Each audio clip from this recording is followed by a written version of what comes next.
أعوذ بالله من الشيطان الرجيم. بسم الله الرحمن الرحيم. الرحمن علم القرآن خلق الإنسان علمه البيان الشمس والقمر بحسبان والنجم والشجر يسجدان والسماء رفعها ووضع الميزان ألا تطغوا في الميزان وأقيموا الوزن بالقسط ولا تخسروا الميزان والأرض وضعها للأنام فيها فاكهة والنخل ذات الأكمام والحب ذو العصف والريحان فبأي آلاء ربكما تكذبان خلق الإنسان من صلصال كالفخار وخلق الجن من مارج من نار فبأي آلاء ربكما تكذبان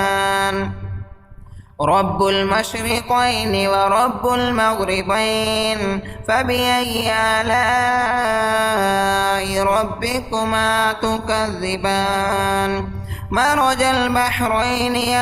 يلتقيان بينهما برزخ لا يبغيان فبأي آلاء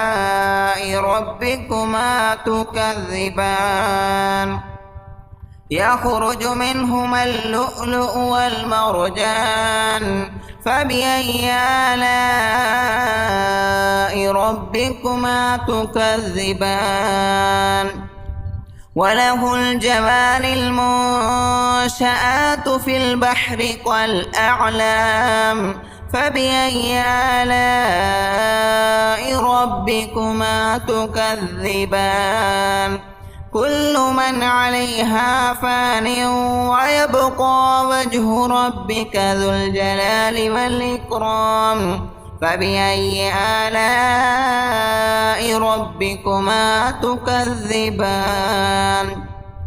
يسأله من في السماوات والأرض كل يوم هو في شأن فبأي آلاء ربكما تكذبان سنفرغ لكم أيها الثقلان فبأي آلاء ربكما تكذبان يا معشر الجن والإنس إن استطعتم أن تنفذوا من أقطار السماوات والأرض فانفذوا لا تنفذون إلا بسلطان فبأي آلاء ربكما تكذبان يرسل عليكما شواظ من نار ونحاس فلا تنتصران فبأي آلاء ربكما تكذبان فإذا انشقت السماء فكانت وردة كالدهان فبأي آلاء ربكما تكذبان فيومئذ لا يسأل عن ذنبه إنس ولا جان فبأي آلاء ربكما تكذبان يعرف المجرمون بسيماهم فيؤخذ بالنواسي والأقدام فبأي آلاء ربكما تكذبان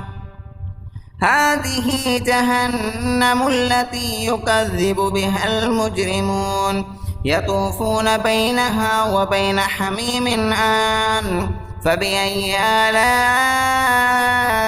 ربكما تكذبان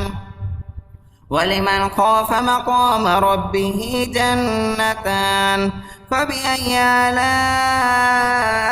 ربكما تكذبان ذواتا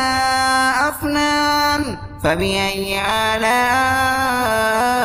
ربكما تكذبان فيهما عينان تجريان فبأي آلاء ربكما تكذبان فيهما من كل فاكهة زوجان فبأي آلاء ربكما تكذبان متكئين على فرش بطائنها من استبرق وجنى الجنتين دان فبأي آلاء ربكما تكذبان فيهن قاصرات الطرف لم يطمثهن إنس قبلهم ولا جان فبأي آلاء ربكما تكذبان كأنهن الياقوت والمرجان فبأي آلاء ربكما تكذبان هل جزاء الإحسان إلا الإحسان فبأي آلاء ربكما تكذبان ومن دونهما جنتان فبأي آلاء ربكما تكذبان مدهامتان فبأي آلاء ربكما تكذبان فيهما عينان نضاختان فبأي آلاء ربكما تكذبان فيهما فاكهة والنخل والرمان فبأي آلاء ربكما تكذبان فيهن خيرات حسان فبأي آلاء ربكما تكذبان حور مقصورات في الخيام فبأي آلاء ربكما تكذبان لم يطمثهن إنس قبلهم ولا جان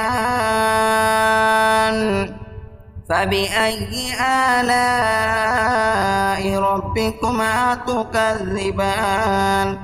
متكئين على رفرف خضر وعبقري حسان فبأي آلاء ربكما تكذبان تبارك اسم ربك ذي الجلال والإكرام صدق الله العظيم.